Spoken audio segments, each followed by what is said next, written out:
This week in Linux, we have a lot to talk about. We have betas to talk about. We have new hardware to talk about and so much more. So we got Linux Mint 22.1 beta that's been released. There's also a beta for Red Hat Enterprise Linux as well as AlmaLinux. We also have new hardware from the Raspberry Pi Foundation, and we're going to be celebrating 20 years of Thunderbird. All of this and more on This Week in Linux, the weekly news show that keeps you up to date with what's going on in the Linux and open source world. Now let's jump right into your source for Linux good news.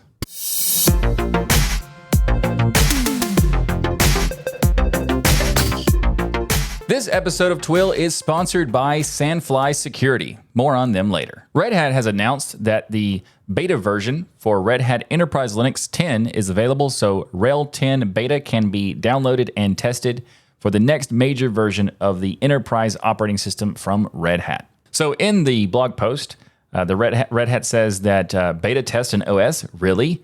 Yeah, really. At first glance, a major operating system update seems like an odd candidate for beta testing. I mean, this happens a lot. I guess I'm just used to seeing this all the time, so maybe that's why it seems kind of funny to me. Your OS touches everything from servers in the data center to smart applications running on the device edge, but beta testing has benefits for you and us. Naturally, it has benefits for definitely the vendor, for sure. It gives you a chance to try new features several months early and prepare for potential changes the new OS will bring to your existing hardware and operating environment. The bugs beta testers find help us deliver the best possible product at general availability. We also see beta testing as an important expression of the open source philosophy. Sharing an earlier version is a transparent act and allows the kind of vendor-customer cooperation that is especially powerful in the open source world. RHEL 10's evolution began with the Fedora community, moved through CentOS Stream, and is now in your hands. That's something that only happens with open source. That's true. That's actually very, very true. And also, the RHEL 10 is obviously something that a ton of people are going to be using, and being able to beta test it is very cool, because back in the day, beta tests were not possible. I don't think that they started doing beta tests, I think, with 8 maybe, and definitely 9. But before then, there was very few, if any, beta testing going on. It was mostly done in, like, you could still get the access to the open source value, get the source code and stuff, but it wasn't like you could interact and test things and do contributions and stuff like that. Now that you can do that with CentOS Stream, it's very cool, which also means you get access to the beta testing for obviously it's going to help Red Hat Enterprise Linux be a better version, but at the same time, you can also see what's going to be there. You can do testing on your own environment and be able to deploy it immediately once it's released. RHEL 10.0 beta is going to be using the kernel 6.11. It's also going to have updates to SE Linux, OpenSSH, and Podman, and also it builds new capabilities on top of those components. They're updating Podman to 5.0, and they say that it's just one of the developer-friendly improvements for RHEL 10. For those who are not familiar, Podman is a really cool project that's very similar to Docker in the sense of being able to do containerization for applications and all sorts of stuff. And there's also compatibility with Docker with Podman, as well as even more so with Podman 5.0. But what I'm most interested in is all of the AI stuff that Red Hat is introducing. So Red Hat Enterprise Linux Lightspeed. So they're saying that RHEL 10 marks the debut of Lightspeed, which is a generative AI tool purpose-built to help experts and novices build, deploy, and manage RHEL simply and efficiently. And I went to Red Hat Summit this year, a few months ago, and they released and revealed Lightspeed at the summit. And it is very cool. The ability to use AI to manage your entire system and build custom stuff is very cool. Lightspeed is one of the cool things that they introduced in the Red Hat Summit.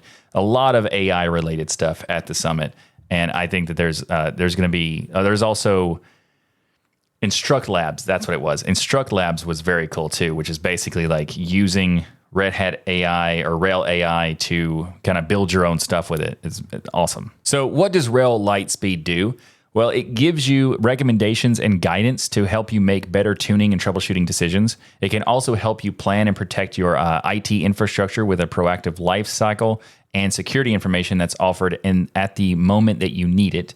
So they say that RHEL Lightspeed also tailors release notes for your organization and package recommendations for your teams, bringing a new level of personalization to the RHEL experience. Also with RHEL 10 Beta, there is the Red Hat Insights Image Builder. So the Red Hat Insights is very cool. It gives you details about what's going on with your systems, and the Image Builder is just even more of a cool feature. So the creating golden OS images is complex work, as they say. It takes knowledge, time, and effort to meet the needs of the organization and the requirements of disparate hybrid cloud environments. The RHEL 10 Beta is the first beta release that we're offering to offer customers through Insights Image Builder, our easy-to-use service that provides customized, up-to-date golden images. Insights Image Builder offers many customizations, which include partitioning, including packages from the external repositories, and first boot scripts. On top of these features, Insights Image Builder will allow you to test drive RHEL 10 Beta on your favorite public cloud. So if you're interested in checking out Red Hat Enterprise Linux 10 Beta, I'll have links in the show notes for this, as well as the details about like what's new with it and many more links so you can dig in to find out more. The CentOS project has announced the general availability of CentOS Stream 10, or Kotlin. For those unfamiliar, you may be asking, what is CentOS and CentOS Stream? Well, that's a very long topic, but the gist of it is that CentOS Stream is the Linux distro between Fedora and Red Hat Enterprise Linux, or RHEL. CentOS used to be the downstream of RHEL, but these days it's a upstream of RHEL, which provides a lot of benefits. The biggest benefit of CentOS Stream is that you can now directly contribute to RHEL. Years ago, before CentOS Stream existed, the way to use CentOS was a downstream of RHEL. It was like more of a rebuild, and RHEL was developed exclusively by Red Hat at that time. If you found a bug or had some ideas for improvements, well, you just had to tell Red Hat and wait to see if anything happened. Sometimes it did, sometimes it didn't. Now, you can contribute directly these days with CentOS Stream, making it possible for bugs to be fixed faster by the community and even features to be added by the community if they want to. Lots of stuff like that has been done recently, so I see that as a pretty good benefit. You may have heard some people claim that CentOS isn't stable and shouldn't be used for some, but that's such a bad take in my opinion. Fedora is considered a solid Linux distro, with many people swearing by the stability of Fedora and how Fedora is great for both workstations and home computers, as well as servers. Yet somehow people claim that CentOS is not usable anymore, even though it's actually a derivative of Fedora. So that doesn't make any sense. You know, if you consider Fedora stable and it's an upstream of CentOS Stream, then automatically, how is CentOS Stream not stable? Anyway, add to the fact that CentOS Stream 10 has roughly a 5-year life cycle, so it's going to be maintained until 2030. It's pretty solid, and for the most part, yeah, it moves faster than Red Hat, of course, Red Hat Enterprise Linux, but it doesn't move anywhere near as fast as Fedora. So it's quite different. If you want to learn more about CentOS Stream and how it works, then I think you should go check out this video here from Adam Salamick. I'm not sure how to say that, sorry. He's the engineering lead at CentOS Stream, and he did a talk recently at Flock to Fedora, and this is a conference that Fedora does, and this talk is very good. It's on their YouTube channel. I'll have it linked in the show notes. So what's new in CentOS Stream 10? Well, there's a lot of new features and enhancements. They have highlighted a few of those things, but of course, there's a lot of similarities between what's going to be in Red Hat as well as what's going to be in CentOS Stream, but there is differences because you might see newer versions in the CentOS Stream build versus in RHEL because it is upstream. So the Linux kernel is going to be 6.12. Python is going to have version 3.12. Go will have 1.23, Rust will have 1.82, Valkey has been added as 7.2 to replace Redis, and GNOME 47 will be the version of GNOME Desktop that will be included in this release. If you want to learn more, check out that video I mentioned earlier, and I'd like to hear your takes on CentOS topic. Sound off in the comments. The AlmaLinux OS Foundation has announced the first beta release of AlmaLinux 10, and there are many pivots from their RHEL base. Before we get to the details, keep in mind that this is a beta release, so it is meant for testing purposes, so it is not production ready. So here's what's new with AlmaLinux. The AlmaLinux team say that AlmaLinux 10.0 beta brings significant enhancements across core components, enhancing development, security, and performance workflows. New versions of programming languages, tool chains, and compilers give developers access to the latest tools. Updates to control systems, servers, and database aim to improve system performance and scalability. As for security, this release introduces post-quantum cryptography support and updates to SE Linux and OpenSSH. A new pseudo-system role simplifies configuration management across multiple systems, while new tools like Sequoia PGP expand encryption options. So that's a lot of cool stuff. Also, this version of AlmaLinux also brings with it some deviations from RHEL 10. Like I said, they are fully outlined in the release notes for AlmaLinux 10, and they say that they're actually anticipating AlmaLinux 10 to be coming out sometime next year in Q2. So how exactly are they deviating from RHEL? So they say starting with AlmaLinux OS 10.0, there's a new architecture that was added, x86 64 v2. RHEL is increasing the architecture version baseline to v3, dropping support for numerous older CPUs, and also some newer ones. In AlmaLinux OS 10, we will follow Red Hat's decision to ship x86 64 v3 optimized binaries by default, but we will also provide additional v2 architecture only for older hardware. All third-party packages for RHEL 10 will target x86 64 v3, while the x86 64 v2 release of AlmaLinux OS 10 will only be suitable for workloads where using the default OS package set is enough, or where users will be able to rebuild any additional packages they require for that architecture. So I think this is very cool that they're doing this, because offering this differentiation is very good for the AlmaLinux project, and also it frees up Red Hat for having to support architectures they don't think that they need to. So, and people still having the option to have it if they want to. So very cool. And also the Alesco group is considering right now maybe potentially rebuilding EPEL packages, which is like the enterprise extension packages, and that's a little extra stuff that doesn't come with it normally. So if they did that, that would be even more support on the V2 side. So that'd be interesting to see.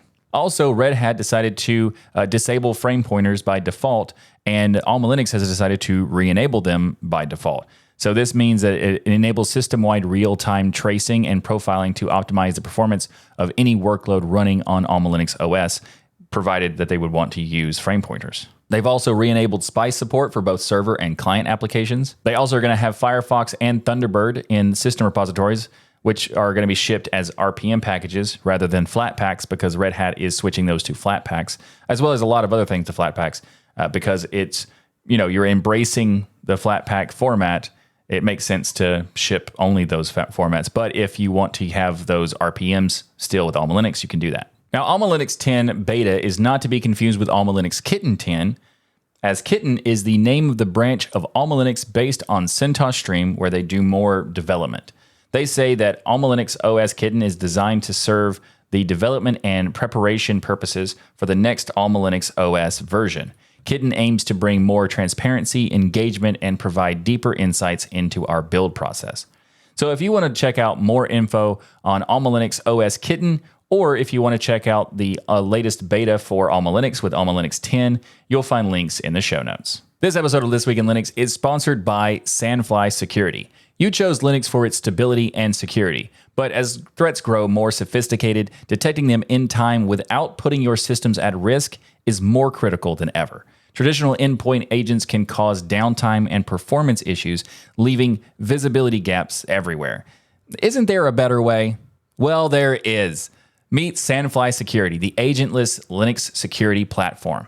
Sandfly not only does endpoint detection and response, but also performs SSH key tracking, password auditing, and drift detection to find the widest range of threats. Whether your servers are in the cloud or on premises or even embedded devices, Sandfly protects them all without the need of risky agent installations. Ken Kleiner, the senior security engineer at the University of Massachusetts, explains it best. Sandfly is the first product I've seen that accurately and quickly detects thousands of signs of compromise on the Linux platform.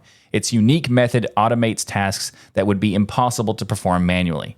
So get fast, non-invasive protection for your critical systems. No agents, no downtime, just smarter security that works. Visit thisweekinlinux.com/sandfly to learn more. That's thisweekinlinux.com/SANDFLY. Sandfly. The Linux Mint team have announced the beta release for their next version of their distro with Linux Mint 22.1 beta. Obviously, this is a beta release, so it's not ready for production. But if you want to help test the distro to improve the final release, then downloads will be linked in the show notes. Also, since it is beta, we are going to go over the highlights, not the whole thing. So when the full release happens, we'll go more deep dive into it. So the beta release is available now, and the stable release is expected to be by the end of December. It may be a little bit longer because usually by the time the beta comes out, there's like a couple weeks or so between when the final version comes out. But it's not typically consistent when that happens. It's like kind of like, a few weeks or so. So it could be at the end of December. It may not be. So we'll have to wait and see on that. It is going to be based on 24.04.1 LTS. It's going to have the Linux kernel of 6.8, which is the latest version in the hardware enablement stack for Ubuntu 24.04 LTS. And they're also going to have the new version of Cinnamon. So Cinnamon 6.4 is going to be included, which we covered that in the previous episode of Twill, so I'll have that linked in the show notes. There's going to be new dialogues that were built with Clutter, and we talked about that in more depth on that, so check that out. There's a little bit of a question about the usage of Clutter there.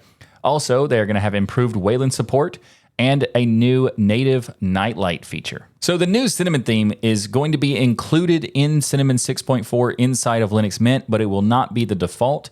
The standard Mint wide dark theme will be remaining as the default standard theme for the next release. So Linux Mint 22.1 also includes the ability to switch between power modes easily. So users can now switch between power modes with the system settings control panel and also with the power applet thanks to Mint 22.1 pre-installing the power profiles daemon out of the box. There's a new native implementation for a nightlight feature that is replacing Redshift, and that's because Redshift has issues more recently with being able to detect the time zone. So you could still use Redshift, but you'll need to use it like manually set it up in the terminal. With Nightlight, you can now choose to have it set up to a particular color temperature. You can also have it do it on a schedule, so you can have it automatically do it based on sunset and sunrise, as well as being able to choose specific times. There's also ability to work the Nightlight with Wayland as well as X, and they give you even temperature settings. So like I said, you can do the color stuff, but real quick, I think that this is something that is important, and a lot of people kind of, dismiss it. Now, it's not because that blue light is bad for you, not necessarily. However, intense light at night is not great. So this can be used to just lower the intensity, and that's why I think this is a good feature. They've also done a lot of changes for the package management inside of Linux Mint with 22.1, and that is because they've added some new tools. They have a new apt-kit tool that is replacing apt-daemon, and also Captain, which is replacing gdebi and apt-url.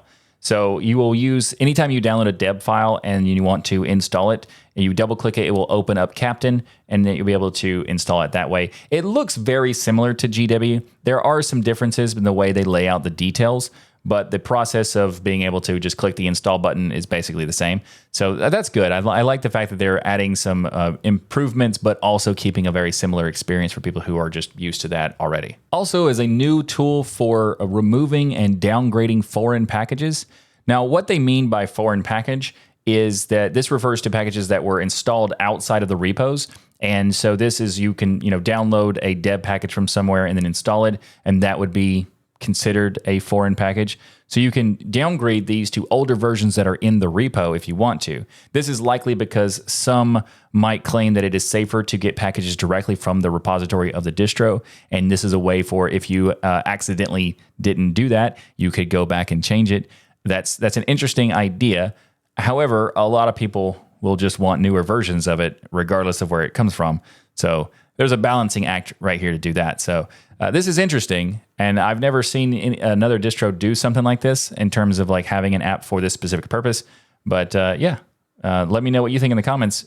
Do you want the latest and greatest, or do you want it to be packaged by the main distro? There's also a lot more new features in Linux Mint 22.1. There's been some updates for Bulky, the renaming tool. They've also improved the look of the Alt-Tab UI, as well as many, many more, such as the global window list shows windows from all monitors now, and various bug fixes and that sort of stuff.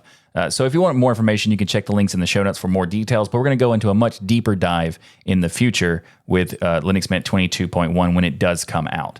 Now, currently, I'm using Linux Mint 22 right now to make this episode, not 22.1, but the current 22, and it's been the longest I've ran Mint in production in a very long time, and I got to say, it's been solid. There are some hiccups here and there, but it's been quite good overall, and Linux Mint 22.1 looks like it will be even better.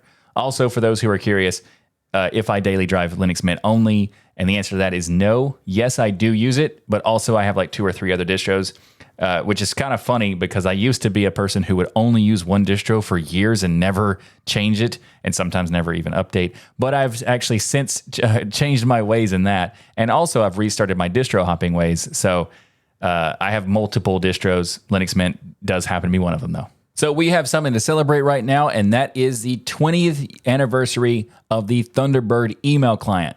Now, Thunderbird has been the go-to email client for Linux forever that I can think of. There's other alternatives, but in my opinion, I do think Thunderbird is probably the best one. There are some ones that I've tested out, and there's some potential for some of them, but there's some quirks here and there. And Thunderbird, I always just kind of come back to Thunderbird, even though I still think Thunderbird it has some room for improvements. I do think Thunderbird is probably the best one. So it is my go-to. And happy 20 years to Thunderbird, because it is such a good email client. There's so many great features with it. And there's a blog post that they made about this, talking about the history, the ups and downs, and so many cool things, and about how the Mozilla Foundation wanted to kind of switch away from Thunderbird and how the Thunderbird became its own thing. And they go into the details. It's very interesting. They link to another page that has the full history of Thunderbird if you want to learn that. But it's really, they also talk about like what's happening throughout the course of all those changes, what they're to like the new versions and what they're planning for next. And I think that there is a lot of good information in this thing, so go check it out. I did not know this, right, by the way.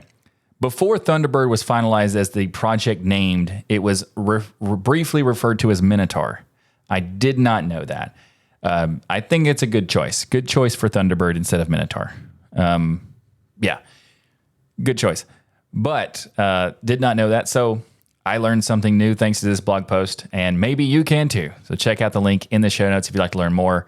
I think that there's a ton of value in Thunderbird, and if they had just one more feature, which was conversations in Thunderbird, it would be perfectly fine. Okay, the search feature needs to be improved a little bit, but it's good.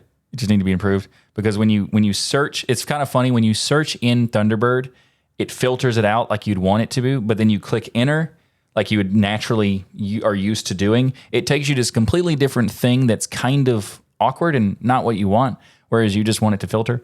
Recommendation is just turning that off, just flipping that switch so it just doesn't do that and it just stays in the filter. That would be what I would do. But the thing that I think is missing is conversations. And a lot of people kind of confuse having threaded. So there's threaded conversations is what it's technically called. And the difference between threaded emails and threaded conversations is that your messages are included in the conversation. So with a threaded email, it's just all of the emails that you receive from that person in that same conversation, but your comments are not in there. And I want them to be in there personally. Now, there are plugins for it, so you can still do it, but to seeing it all natively included would be ideal. So that's my suggestion, but you've done a great job with Thunderbird for many years, and I'm still using it every day for my email on Linux. So even though that could be improved, I still think it is the best. So thanks again for making the project, making the email client as good as it is, and happy 20 years of Thunderbird, and hopefully 20 more. The Raspberry Pi Foundation has announced new hardware. They've been announcing a lot of hardware over this year, and this new one is an update to the Raspberry Pi 400 with the Raspberry Pi 500, and they also have updated with a new Raspberry Pi monitor, and this is very cool. So let's take a look at first the Raspberry Pi 500 and then the Pi monitor. So the Pi 500 is going to be available for $90. This is effectively you can make your own Pi Mac because no, sorry. So with the keyboard, it has the Raspberry Pi built into the keyboard, and that's what the 500 is. And then you have an additional monitor you can connect to it and create your Pi Mac. But with the 500, you get a 2.4 gigahertz quad-core 64-bit ARM Cortex A76 processor. That's a lot to say. With 8 gigabytes of RAM, you have a Video Core 7 or VII GPU supporting OpenGL ES 3.1 and Vulkan 1.3. Also, there's a dual 4K 60 HDMI display output, which is very nice for this. A dual band Wi-Fi and Bluetooth. You have Bluetooth 5. You have 3.0 USB ports, and you have one USB 2.0 port. I don't know why you would want a USB 2. 3, sure. As many 3s as you want, but why a 2? I don't know. Gigabit Ethernet, that's nice.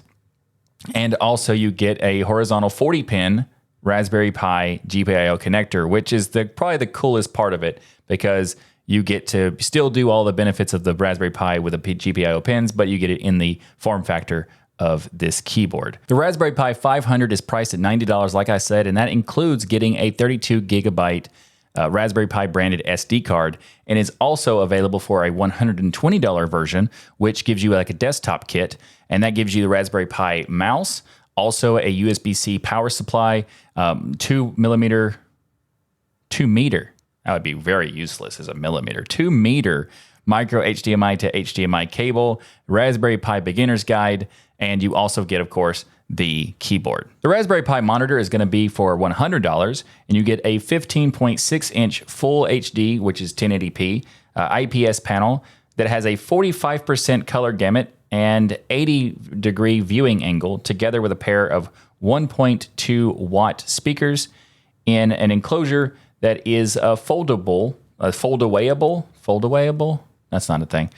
It's basically, you have a stand that's integrated into the monitor, so you can take it with you and not have to have an extra stand to use it. You can just fold out the stand. And it also has support for VESA mounting, which is very cool. Now, VESA mounts I think they should be universal. They're not. So I'm really happy to see that included because you can do all sorts of stuff with mounting a VESA compatible, like monitor arm or whatever. And that's cool. So this is a very interesting thing to see from the Raspberry Pi thing. And now a lot of people might not like the white and red motif of the products. Now that I think it's pretty cool, but I also would prefer to have an option for a black style, like the black and red. So if they made a white and red and a black and red, I think that would be perfect, because some people would prefer to have that, and rather than only having these options. And I think they'd sell more if they did it that way too. That's just a side note. If you'd like to learn more about it or pick them up for yourself, I have links in the show notes. So this topic of this episode, we're actually doing something different. And that is, we did a poll in the live chat. So the live chat picked from a few options because last week we talked about how there was too many topics to cover in the show. Way too many, double. It happened again this week because of course it did. And that's not even counting the other topics that were last week that I could have brought into this week. It was another double episode week.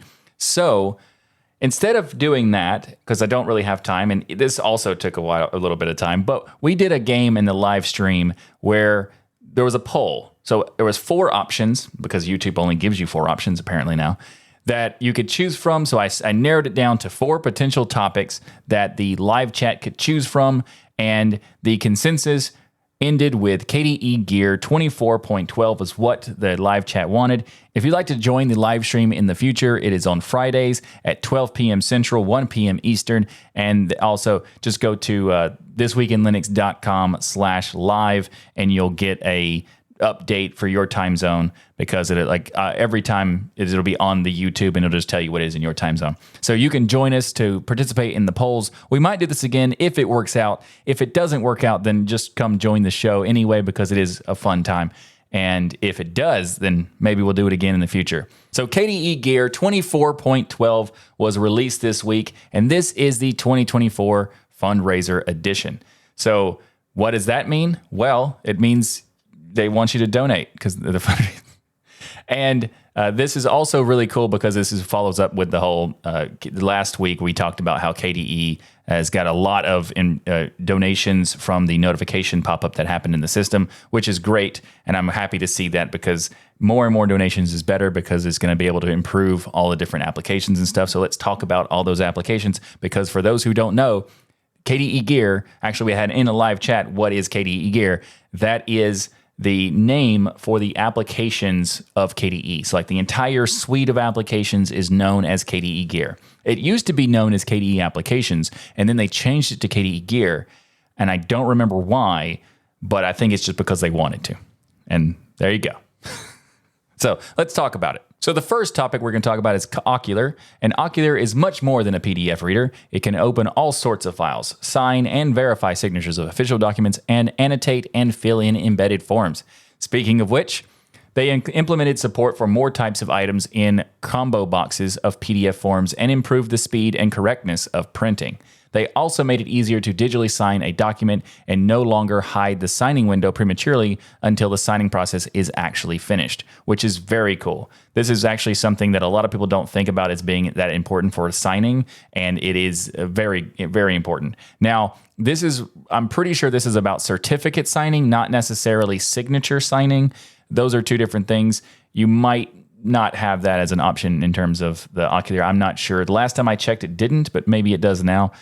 But if it doesn't, then I would highly recommend that it be added because that would be great. Speaking of certificates and digital signatures, Cleopatra has some updates, and this keeps track of your digital signatures, your encryption keys, and all that sort of stuff. And it helps you sign, encrypt, and decrypt emails and confidential messages. And they also said that they redesigned Cleopatra's notepad and signing encryption dialog, as well as making the resulting messages and errors clearer. In the notepad, the text editor and the recipient's view are now also shown side by side. The next app we're going to talk about is the contact app called Mercuro. I think that's how you say it. So you can manage your tasks and events and contacts with speed and ease. So this is like a calendar. I think this actually was referred to as calendar before. So it's now been changed to Mercuro. I'm not sure why. I would prefer, I don't know. For some reason, I want it to be calendar with a K and contact with a K. I know that's not necessary, but I would like that. And now where the OpenPGP and the MIME certificates of a contact are now displayed directly in Mercuro Contact, clicking on them will open Cleopatra and show additional information. We also have some updates to the Kdenlive video editor. For those who are curious, Kdenlive is actually I don't remember the term, but it's a mash together of words, not necessarily an acronym. So Kdenlive is KDE Nonlinear Video Editor. So the LI is the linear part. So it's like just a mashup. That's what it means. And this is the KDE's video editor, which is probably one of the best, if not the best, open source video editor ever made. I think it's fantastic. It's very powerful. It does have a little bit of a learning curve, but it's very powerful. And this latest version has the ability to resize multiple items on the timeline at the same time, that's pretty cool. Kwave is a sound editor that has not seen an update in a very long time, but it has now been updated to get more versions and also has been ported to Qt 6, which means it will work natively in Plasma 6. And the interface received some visual improvements in a way of new and more modern icons, and also better visual indication when playback is paused. Now let's talk about Dolphin, the file manager for KDE Plasma. So they say the latest changes to KDE's File Explorer/Manager tend heavily towards accessibility and usability, which is awesome. I love that. For starters, the main view of Dolphin was completely overhauled to make it work with screen readers and improve the keyboard navigation. Pressing Ctrl-L multiple times will switch back and forth between focusing and selecting the location bar and focusing the view. That's good. I didn't know that was something you couldn't do because I got used to the other way and I just forgot. but pressing escape in the location bar will now move the focus to the active window. And that's what I typically would do, but Control L and then hits escape. But having it being a toggle is much better. For those who don't know what the location bar is, that's when you're on the top of the file manager and it's showing you the breadcrumbs, as it's referred to, showing you where the path of your files are and what folder you're in. But when you hit Control L, it pops up into an address bar that you can change, or location bar where you can change it by typing in the address you want rather than clicking, folder by folder. Also, a side note, that Control L function works in every browser, every web browser, to quickly go into the address bar of your browser. Dolphin sorting of files is more natural and human in this version. Okay, see what that means? A file called a.txt, for example, will appear before a_2.txt, and you can also sort your videos by duration. How is it doing it before? That's good. Oh, because it's a number rather than not having, so like A1 would show up more faster, but because it has a different indicator, maybe that's what it is. That'd be interesting. But yes, I agree that this is better. It's one without a number should be considered one, and that's good. When it comes to your safety and checking your files, Dolphin has overhauled the checksum and permissions tab and properties dialog to making it easy for you. You will see this improvement in other KDE applications too. That's very nice. This is actually really cool because when a lot of times you download an ISO file or even just any package, they'll sometimes say compare it against the checksum. If you're downloading it from a mirror that's not the official mirror, then even if you are downloading from the official mirror, there could be like download corruptions where the checksum is wrong. And this is a way to guarantee that the file that you wanted to get is the right one. And this is will tell you to be able to just open the file and it'll do the automatic checksum for you so that you can quickly and easily compare it. Because sometimes back in the day, the only way to compare it was to manually run like MD5 checksum or something like that on the terminal. And this is much better than that. Also, you can now use Dolphin on mobile, or more specifically Plasma Mobile. So after the addition of a selection mode and improvements to touchscreen compatibility, Dolphin works surprisingly well on phones, they say, and more work is still needed and planned over time. But the fact is you can now use Dolphin inside of Plasma Mobile. Up next is Kcron. Kcron is the task scheduler. It's a fantastic application that allows you to basically automate all sorts of stuff on your system. You can create scripts and have them automatically ran through the Kcron system based on the schedule that you set.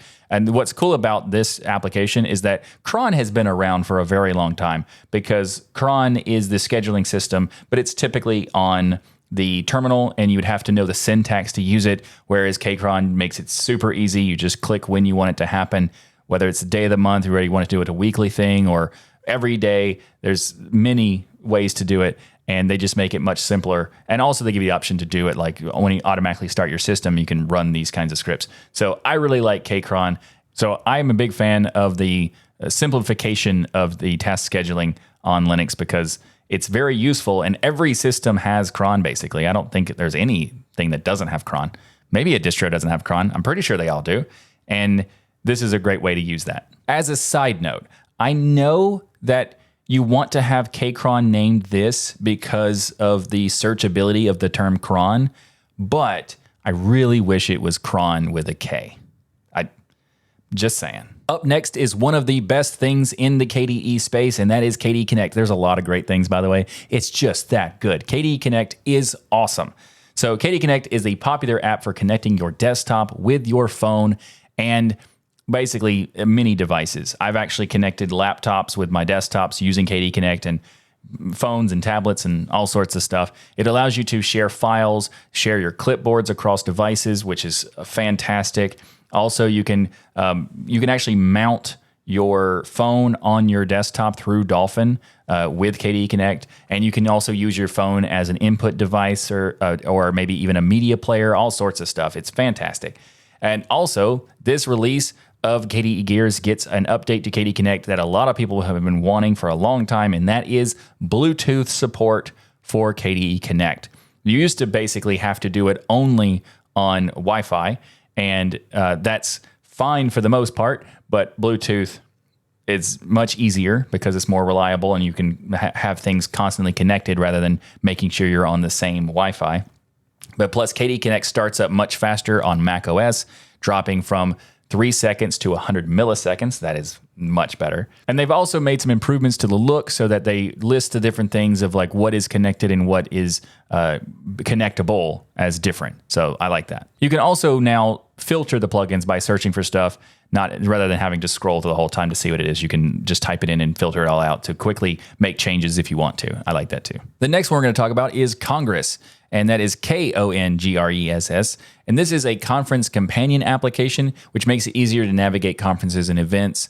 The newest version will display more information in the event list, and this includes whether the event is in your bookmarked events or locations within the event, like the rooms and stuff like that. So that's pretty cool. And also, I like the name Congress. That's a fun one. The next one is Marble. I didn't even know Marble was an application, so that's cool. It's a virtual globe and also World Atlas application. It had recently been ported to Qt 6, and they also now have a special version called Marble Bohème, special version of Marble that lets you explore the oldest globe representation of the Earth known to exist. So that's kind of cool. So if you want to check that out. And next up we have Tokadon, which is an application to interact and use the Fediverse. They have redesigned the welcome page, and also Tokadon now fetches a list of public servers to simplify the registration process, which is very good. There's a lot of servers in the Fediverse, and also different protocols and all sorts of stuff. Yeah. They also say that they focused on safety, so now you can forcibly remove users from your followers list. That's good. Also, a safety page has been added to the Tokadon settings to manage a list of muted and blocked users. And they've also improved your ability to travel through and traverse the Fediverse by adding support for more alternative server implementations such as GoToSocial, IceShrimp.net, never heard of that one, and also PixelFed. Tokadon has also added News and Users tab to the Explore page. They also added a following feed to quickly page through your follows and their feeds. It's now easier to start private conversations or mentions users from their profile page as well. Now, just real quick, I would like to point out that I am disappointed in the fact that KDE's screenshot does not include that they're following this show. I'm just saying, think about it. You should probably... No pressure. There's also a lot of other applications that have updates. I don't know if you can see, but on the side, there's the scroll wheel. We have still quite a few more to do. But Kate is one I want to make sure we talked about, because Kate is the advanced text editor from KDE, and I'm pretty sure it means KDE Advanced Text Editor. Is that the... Yeah. And Kate is a fantastic application.